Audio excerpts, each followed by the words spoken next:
Rebeldes americanos enfrentaram a maior superpotência militar da época. Numa guerra de desafios terríveis. Para derrotar os britânicos, precisaram de serviços de inteligência. Vencer doenças. E achar novos caminhos de luta para sua causa revolucionária.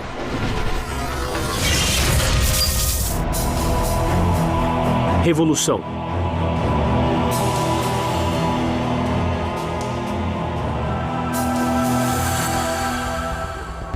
Cidade de Nova York, portal da América do Norte. Hoje é a capital do mundo financeiro. Com população de 8 milhões de habitantes.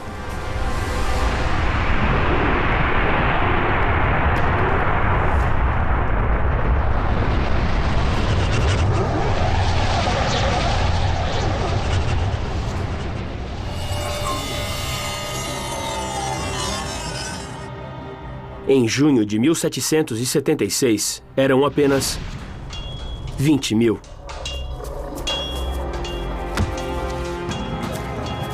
E se preparavam para se defender contra a maior invasão terrestre da história americana.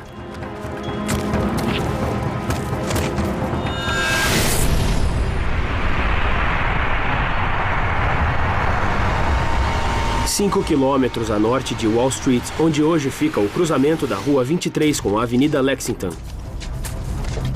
Rebeldes cavavam trincheiras para se defender no bairro de Kips Bay. O comandante em chefe do exército rebelde era o general George Washington. Ele já tinha expulsado os ingleses de Boston. Uma vitória surpresa contra forças superiores. Mas ninguém duvidava de que os ingleses voltariam.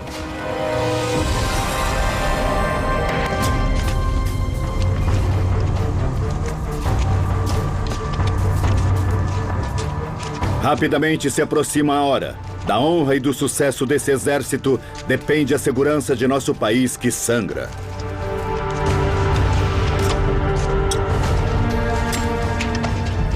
Joseph Plum Martin foi inspirado a lutar sob o comando de Washington. Alistou-se com apenas 15 anos. O jovem agricultor se reuniu a milhares de voluntários não treinados. Nosso exército revolucionário era diferente. Era de uma nação que ainda não era nação de verdade, só começava. E nós enfrentamos a maior superpotência da época. Os inexperientes recrutas de Washington estavam para enfrentar o mais bem equipado e mais poderoso exército do mundo.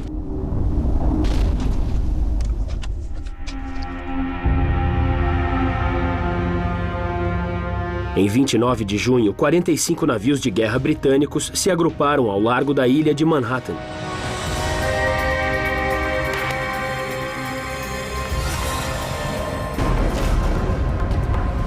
Esses navios eram as maiores máquinas de guerra da época.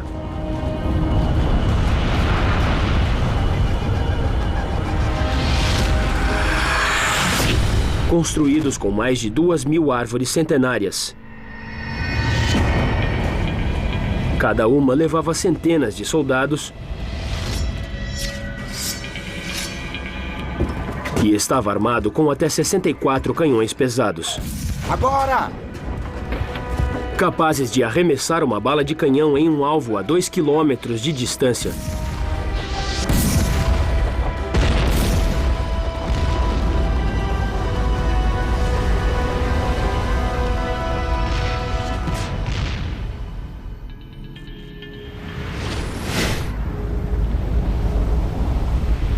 Outros 350 navios já haviam zarpado para se juntar a eles. O plano britânico era aterrorizar os rebeldes até se submeterem. Mas isso os inspirou a resistir. Em 2 de julho, na Filadélfia, foi convocada uma reunião de emergência do chamado Congresso Continental, a recém-formada Assembleia constituída de 50 representantes das 13 colônias. Entre eles estavam radicais como Benjamin Franklin, Thomas Jefferson e John Adams. O que debateram foi nada menos do que uma alta traição, a total independência da Inglaterra. Isso era punido com a morte. Estamos em meio a uma revolução, a mais completa da história do mundo. Era o nascimento da democracia americana. Temos de esperar grande derramamento de sangue para chegar lá.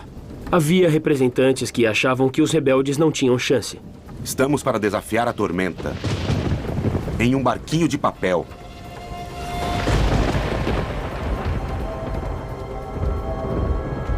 Mas os céticos foram superados na proporção de 5-1.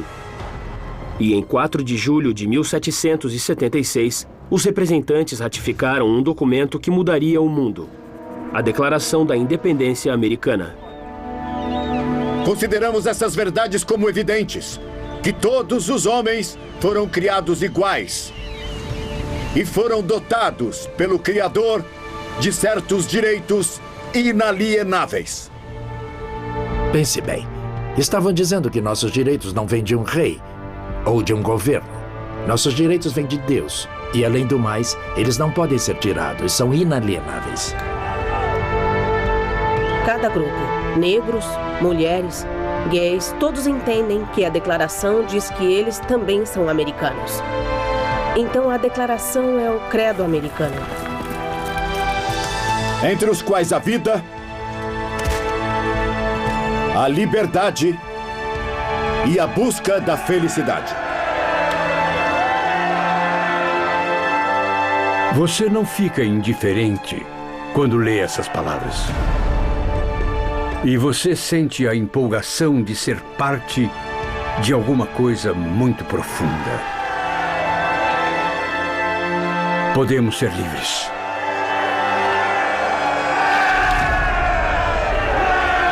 Agora, soldados como Plum Martin lutavam pela independência. Em 21 de julho, 2 vasos de guerra britânicos abriram fogo sobre Nova York. Agora! Deve ter sido um choque. Nova York até então era uma cidade pacata de negócios. Então havia apoio significativo aos rebeldes. Mas também havia muita gente ainda leal ao rei.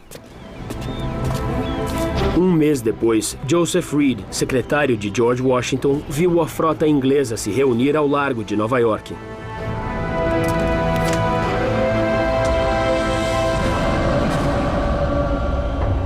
Eram mais de 400 navios, a maior força-tarefa naval inglesa até o dia D. –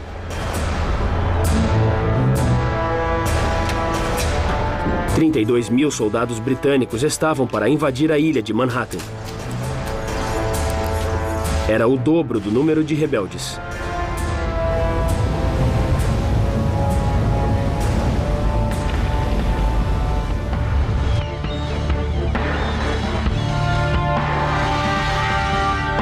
Reed ficou aterrorizado. Quando olho e vejo a prodigiosa frota que reuniram, não posso deixar de me espantar com o fato de pessoas navegarem quase 5.000 quilômetros com tantos riscos e custos só para roubar, pilhar e destruir outras pessoas, porque não querem pôr suas vidas e riquezas a seus pés. A cidade de Nova York não experimentará ataque semelhante até 11 de setembro de 2001.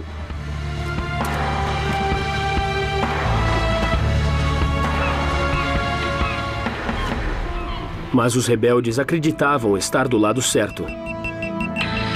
A diferença para mim era que o exército inglês lutava por um rei, mas os americanos lutavam por suas vidas. Plum Martin foi um dos 500 homens de guarda em Kips Bay. Dê uma olhada.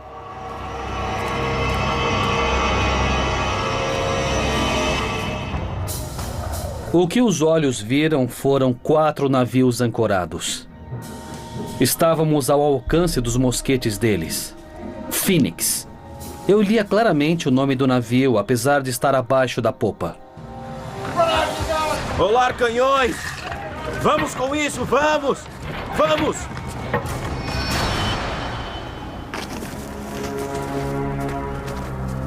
E o ataque começou.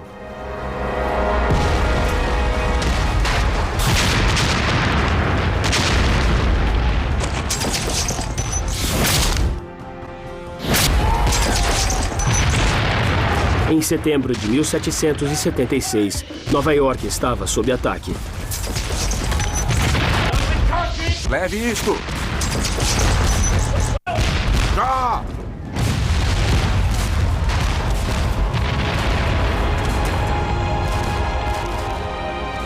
Em uma hora, 2.500 tiros de canhão britânicos esmagaram as defesas rebeldes.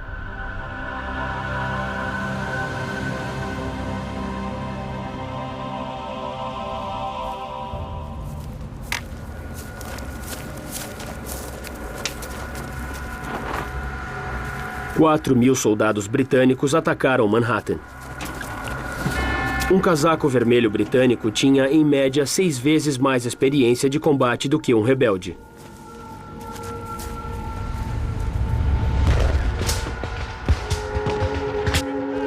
Voltem à formação! O exército de Washington foi vencido. Fiquem recuados! E bateu em retirada por um antigo caminho dos nativos americanos, que se tornará a Broadway. Em 20 de setembro, a cidade ocupada estava em chamas.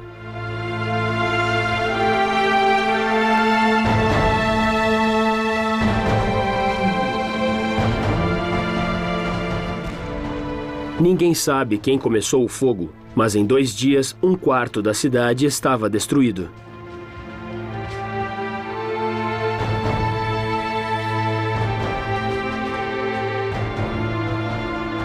Isso dá a sensação de como as pessoas queriam ser livres, como iam resistir. A cidade incendiada, a cidade ocupada, dá uma ideia de como queriam a liberdade.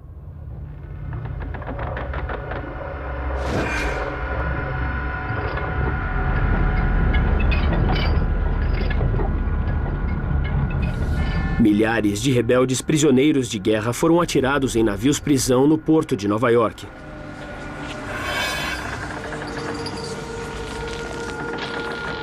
O mais notório foi o HMS Jersey, apelidado Inferno.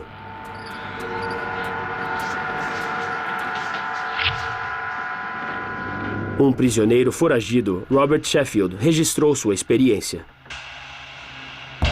O ar era tão fétido que, às vezes, a lâmpada não continuava acesa, porque os corpos não eram retirados antes de estarem mortos há 10 dias. 9 entre 10 prisioneiros morreram. Há um memorial no Brooklyn aos que morreram nos navios-prisão ingleses no porto de Nova York. Milhares de americanos. 12.000 prisioneiros morreram nos navios, 3 vezes o número dos mortos em batalha.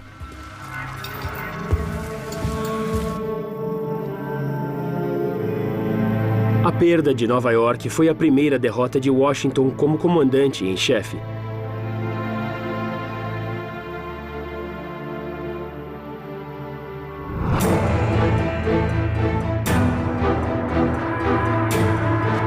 Enfrentando enorme desigualdade, ele levou a batalha para o interior.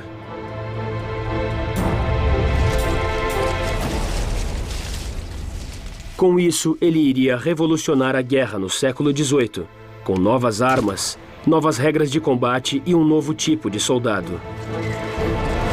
Vamos matar uns casacos vermelhos. Em junho, um novo exército britânico de 8.000 homens desceu do legalista Canadá.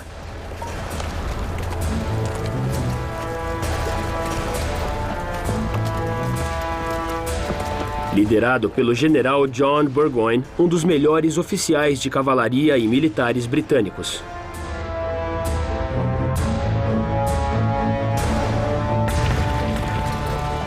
Burgoyne foi para o sul, acompanhando o rio Hudson.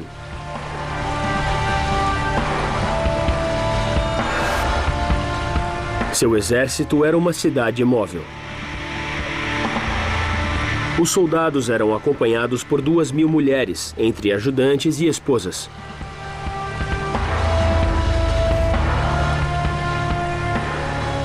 "200 carroções de suprimentos levavam 84 toneladas de munição, assim como prataria e porcelana para as refeições dos oficiais. O plano de Burgoyne era simples. Ele caminharia 270 quilômetros para o sul, de St. John, no Canadá, até Saratoga, no interior profundo da colônia de Nova York. Dali, ele se ligaria às tropas britânicas vitoriosas da cidade de Nova York, cortando as colônias em 2. Mas desde o início, o avanço de Burgoyne foi cheio de dificuldades. O problema é que estavam no que podemos chamar de campanha de contra-insurreição, e a passagem deles pelas terras e as ofensas que impingiam aos fazendeiros criavam inimigos em todo lugar. Washington passou a usar uma tática quase sem precedentes na Europa: a guerra de guerrilha.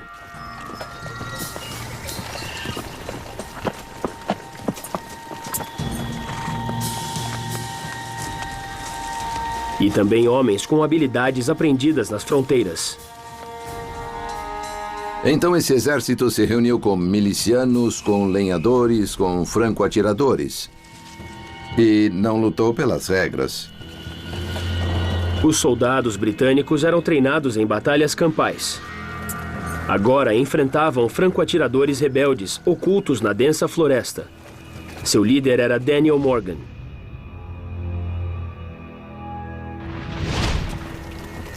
Designado por Washington como coronel de uma tropa de elite de 500 fuzileiros. Ele foi um homem que se fez sozinho, apesar de não ter estudado em uma grande escola. Ele era um homem esperto, era durão e estava pronto. E queria muito subir quando viesse a hora.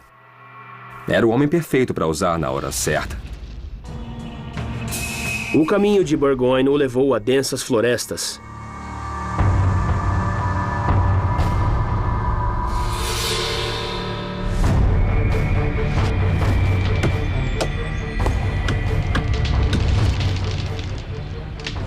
As árvores, antes cortadas para fazer navios ingleses, agora serviam de bloqueio aos rebeldes.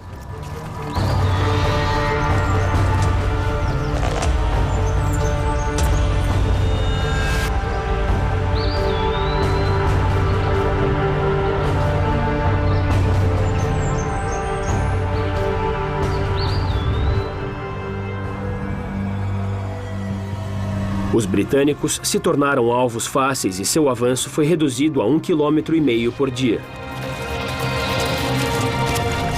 A marcha para o sul foi um tormento de 6 semanas. Mas os franco-atiradores tinham mais do que o terreno a seu favor. Os homens de Morgan estavam armados de rifles longos, leves e com um cano de pelo menos 1 metro de comprimento, disparavam balas de calibre 50 ou 12,7 milímetros. Baseados numa arma de caça alemã, os fuzis tinham uma inovação exclusiva. Estrias dentro do cano faziam girar a bala, o que a estabilizava e lhe conferia uma precisão mortal. Armado com esse fuzil, o atirador podia atingir um alvo a 250 metros de distância, o dobro do alcance do mosquete inglês.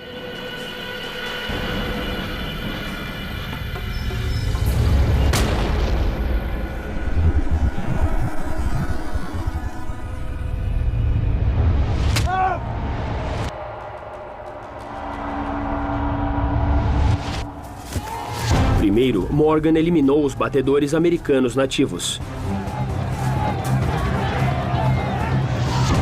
400 nativos se aliaram aos britânicos para preservar a terra de seus ancestrais. Mas agora Morgan e seus homens usavam táticas dos nativos americanos contra eles. Atacavam usando velocidade, discrição e surpresa. Após 3 meses, todos os batedores estavam mortos ou desertaram.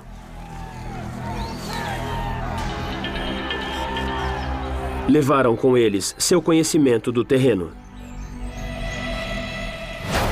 Os rebeldes passaram a novos alvos, adotando uma tática que reescreveria as regras da guerra. Agora! Em 1777, quando a Guerra pela Independência entrava no 2º ano, Nova York e outras partes das 13 colônias estavam em mãos inglesas. Na densidade das florestas, os rebeldes passaram a mirar o exército do general Burgoyne.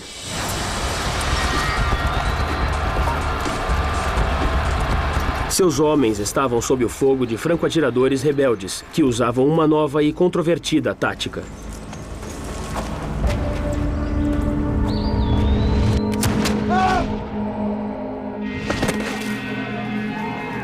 Os 2 exércitos lutaram perto de Saratoga. Ali, os rebeldes quebraram as regras da guerra no século XVIII e começaram a atirar em oficiais britânicos. O plano era deixar os soldados sem liderança. Os oficiais eram mais educados, conheciam as linhas de comunicação e conheciam exatamente as ordens. Eram a fonte para chegar a um bom resultado na batalha. No 53º Regimento Britânico, 10 dos 11 oficiais foram mortos ou feridos.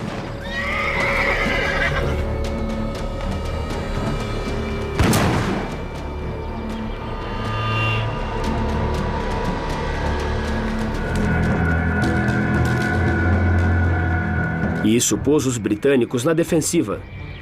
Foram reagrupados sob o comando do general Simon Fraser, que liderou o contra-ataque. Daniel Morgan, no comando dos franco-atiradores, agiu rápido. Suba naquela árvore e atire no casaco vermelho montado no cavalo branco. Seu melhor homem era um atirador de fronteira analfabeto irlandês, Tim Murphy.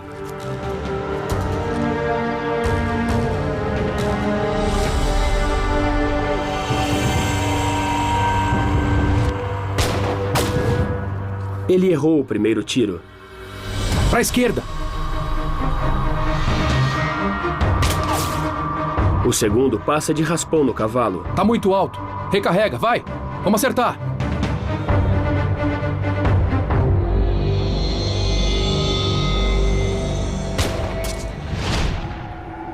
O terceiro tiro foi fatal.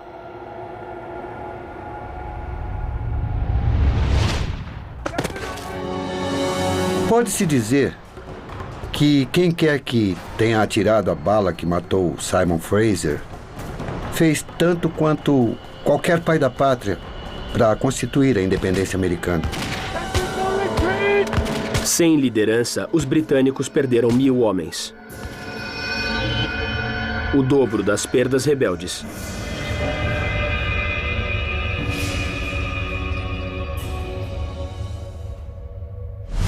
Em 17 de outubro de 1777, o general Burgoyne se rendeu. Foi um momento decisivo. A vitória persuadiu a maior rival dos ingleses, a França, a entrar na guerra do lado americano. E a marinha francesa vai forçar os ingleses a lutar em 2 frentes, terra e mar.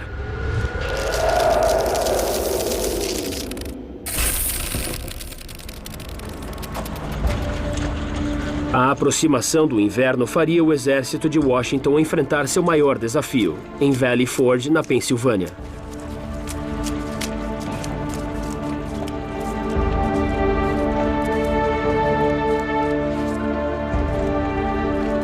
No frio gélido, os homens construíram 900 barracas em apenas 40 dias, mas estavam extremamente mal equipados. Era um exército de 14.000 homens, sem abrigos. O Congresso Continental não mandou recursos para o exército. E com força de vontade, coragem, liderança, com envolvimento, ele tinha de unir o exército no inverno terrível. Joseph Plum Martin, veterano da Batalha de Nova York, estava em Valley Forge. Era um lugar desolado. Estamos em condições miseráveis. sem roupas, sem provisões e muito desanimados. A perspectiva é muito sombria. Olha, soldado, vai doer um pouco, mas aperte os dentes. O cirurgião Albigence Waldo viu o exército de Washington entrar em crise. Surpreendentemente sadio, o exército agora começava a adoecer pelo cansaço sofrido na campanha. Se não ficar limpo, vai ter de voltar para cá. 1/5 dos soldados não tinha sapatos. Com pouca água limpa, a disenteria se espalhou no acampamento. Em poucas semanas, 2.000 homens adoeceram e ficaram sem alimentos. Com os últimos 25 barris de farinha, os homens sobreviveram com um mingau, uma mistura rala de farinha e água.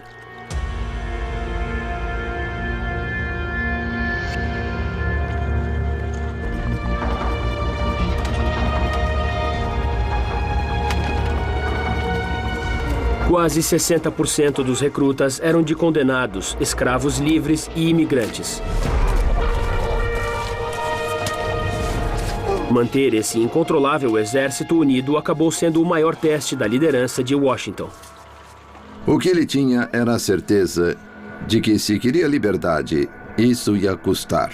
Ia custar sacrifícios, ia custar sangue, em invernos gelados em Valley Forge. Ia custar baixas. O general Washington era um grande general capaz de erguer seu exército em Valley Forge naquele inverno e ainda lutar. Eu gostaria de ter estado lá para lutar por ele. Eu lutaria. Mas o exército de Washington enfrentou um inimigo ainda pior do que o frio ou os ingleses: a varíola. A Revolução Americana coincidiu com a pior epidemia de varíola da história dos Estados Unidos. Muito contagioso, o vírus se espalhou pelos navios-prisão. Isolados da doença por gerações, os colonos americanos tinham pouca resistência ao vírus e não havia cura. As vítimas explodiam em pústulas e chagas. O vírus se espalha no sangue e invade e mata células sadias, produzindo mais vírus nesse processo. 4 em cada 10 vítimas morrem.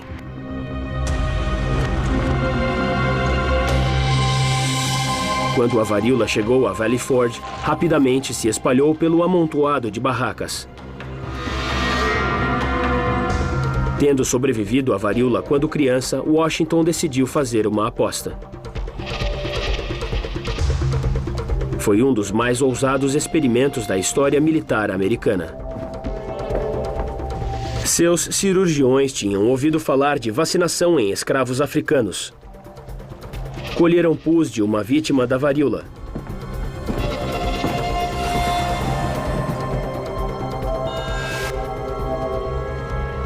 E o espalharam em cortes feitos na pele de um paciente sadio. A inoculação espalhou a infecção, mas em velocidade muito menor. Uma semana após a exposição, os glóbulos brancos da vítima tinham criado anticorpos que mataram os vírus antes da doença se espalhar. Mas era uma perigosa corrida contra o tempo. Para sobreviver, o sistema imunitário do paciente tinha de trabalhar mais rápido do que o vírus, ou ele sairia do controle. 1 em cada 50 inoculados morreu.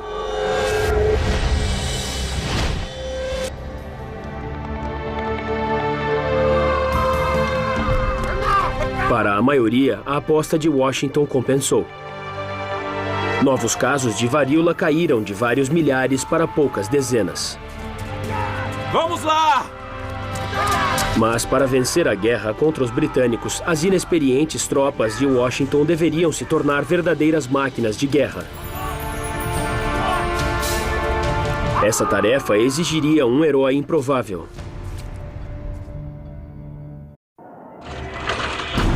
Em 1778, após ter sobrevivido ao surto de varíola em Valley Forge, o exército rebelde americano recebeu um novo recruta.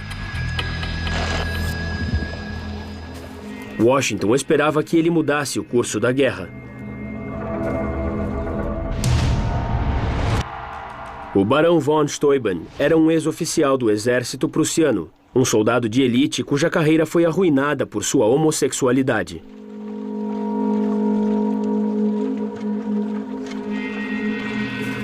Washington o tornou um dos homens mais poderosos sob seu comando. Washington era genial para isso. Parecia que as pessoas não iam conseguir grandes feitos, mas sob suas ordens, qualquer um ficava pronto para qualquer desafio. Ele era mesmo um grande líder. Acima. A missão de von Steuben era reinventar o desmoralizado exército rebelde para que enfrentasse os ingleses em campo aberto. Nossas armas estão em condições terríveis, cobertas de pó. Nossos homens estão literalmente nus, alguns no verdadeiro sentido da palavra. Von Steuben começou por treinar disciplina com os recrutas de Washington, que ele achava diferentes de todos os que tinha treinado antes. O gênio dessa nação não pode ser comparado com o prussiano, o austríaco ou o francês. Assim, você diz a seu soldado, faça isso, ele faz. Mas aqui, sou obrigado a dizer, essa é a razão pela qual você deve fazer isso, e aí ele faz. Von Steuben trouxe ordem, disciplina e higiene a Valley Forge. Mudou as latrinas para longe dos locais de habitação, reconstruiu as cozinhas do lado oposto do acampamento e organizou as barracas por regimento e companhia. Também escreveu um manual de treinamento, partes do qual são usadas por militares americanos até hoje. Mas depressa! Vamos! Von Steuben formou um corpo de elite de 100 homens com quem treinou táticas europeias de batalha. Levanta! Vamos! Cada um treinaria outros 100. Pra cima! Ele também deu instruções sobre uma arma nova e mortal. A baioneta iria revolucionar o modo dos rebeldes lutarem.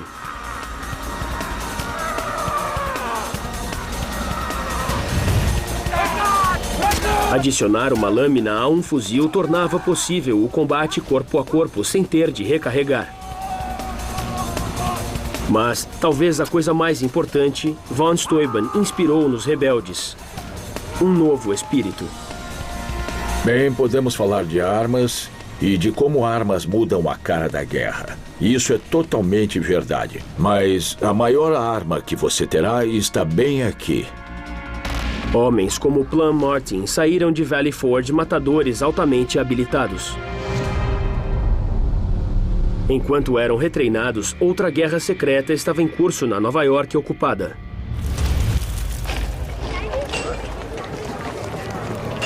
Aqui, uma rede de espiões se ocupava de passar informações aos rebeldes. Seu líder era o próprio George Washington. Um homem que entrou na nossa história como alguém incapaz de dizer uma mentira, teve sucesso como comandante, em grande medida por sua capacidade de enganar. Um general inglês dirá mais tarde que Washington não venceu seus inimigos, mas os espionou melhor. Essa guerra secreta chegou ao auge quando os aliados franceses corriam para o desastre. Em Nova York, estimava-se que 20% da população continuava leal à coroa. O preço das mercadorias tinha subido até 800%. Uma de cada 5 jovens era prostituta. Para os britânicos, o comerciante Robert Townsend era um legalista. Um membro da milícia legalista que escrevia para a imprensa legalista. Mas para a rede de espionagem de Washington, seu codinome era Cooper Jr.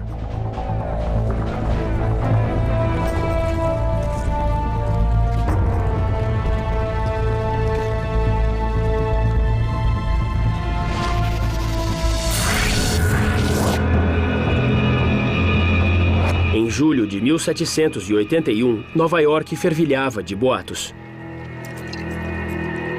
Avistaram uma frota francesa ao largo de Rhode Island. Diziam que o plano dos britânicos era mandar navios de guerra de Nova York para um ataque surpresa.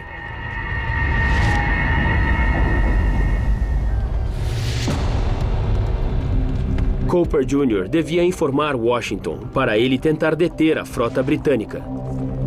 Os espiões usavam tinta invisível, uma fórmula desconhecida dos britânicos. Feita com ácido gálico, seu conteúdo só aparecia quando o papel era pincelado com sulfato de ferro.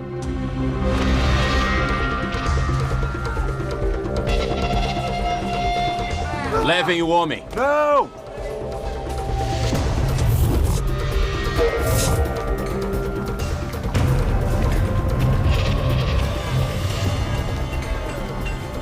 O elo seguinte da corrente era Austin Rowe, um dono de taverna de Long Island.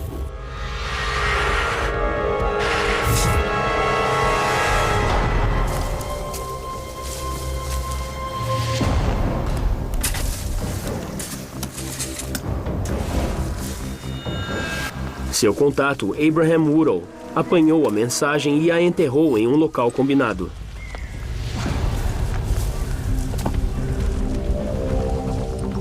Outra agente, Anne Smithstrong, depois usou sua roupa lavada como código secreto,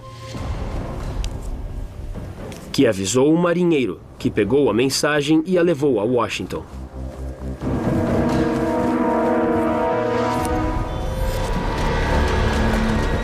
Washington respondeu mandando tropas a Nova York para ameaçar a cidade, forçando a frota inglesa a ficar ali, no porto de Nova York. A frota francesa se afastou para fora de perigo e teria um papel crítico na próxima fase da guerra. Agora, apoiado pela frota francesa, o exército de Washington estava finalmente pronto a enfrentar os ingleses em campo aberto. Vamos! Em outubro de 1781, após 6 anos de uma guerra que os ingleses acharam que ia durar 6 meses, a Revolução Americana chegou a seu ápice em Yorktown, Virgínia.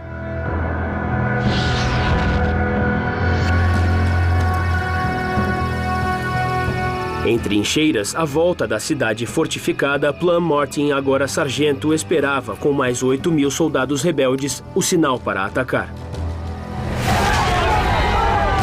O exército de Washington se reinventou. Com franco-atiradores. Para a esquerda!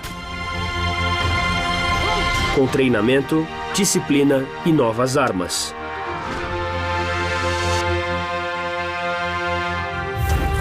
E com uma rede de espionagem que salvou a frota francesa e deu aos rebeldes o domínio no mar. O que restava do exército inglês estava sitiado em Yorktown. Acuados na cidade, os casacos vermelhos esperavam por reforços. Mas na Inglaterra, essa guerra era muito impopular, além de ser extremamente cara. Esse era um caso de aguentar as ações dos ingleses por um tempo que fosse suficiente para ficarem esgotados com a luta e verem que a luta não teria fim. Era a chance de Washington de acabar a guerra com um golpe decisivo. Ele se comprometeu com a ideia de ser mesmo autossuficiente. A América era um sonho e o único modo de realizá-lo era comparecer e dar o melhor de si nesse momento e não parar até dar a esse sonho uma real existência.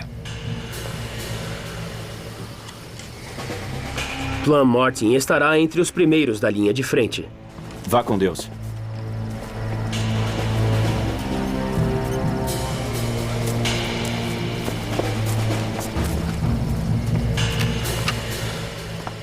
Como está, meu amigo?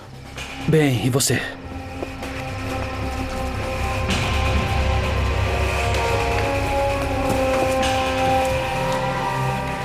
Vou verificar.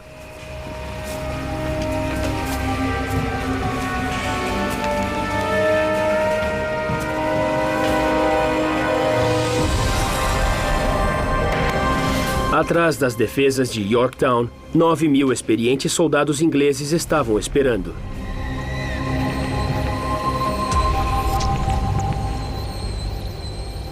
Estavam protegidos por uma série de postos avançados de canhões chamados fortes. Em 14 de outubro, só restavam 2 fortes. Se fossem apanhados e se os canhões fossem voltados contra Yorktown, os ingleses teriam de se render. Como estão as coisas? Chegou a hora.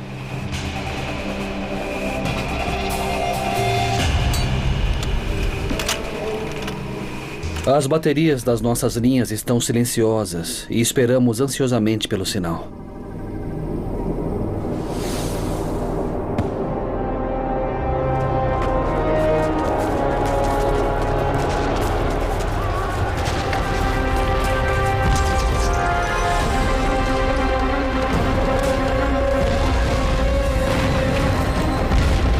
Os rebeldes correram 100 metros em direção às linhas inglesas, sob fogo e uma chuva de granadas.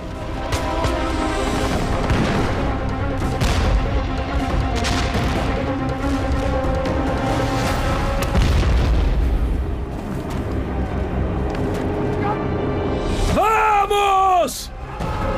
Vamos! Uma força de 400 homens avançou e invadiu o forte britânico. Lutando corpo a corpo e com baionetas, os casacos vermelhos recuaram.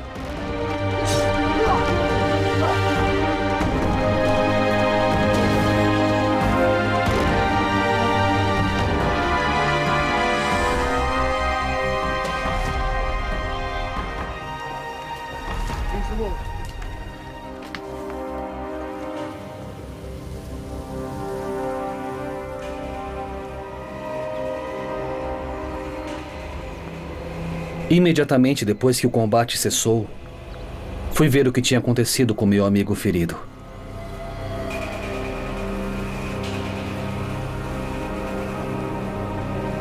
Ele estava morto. 34 camaradas de Martin estavam mortos ou feridos. Mas abriram caminho nas defesas de Yorktown. 2 dias depois, os britânicos se renderam e começaram a negociar a paz. Após 6 longos anos de luta, os rebeldes conseguiram o impossível.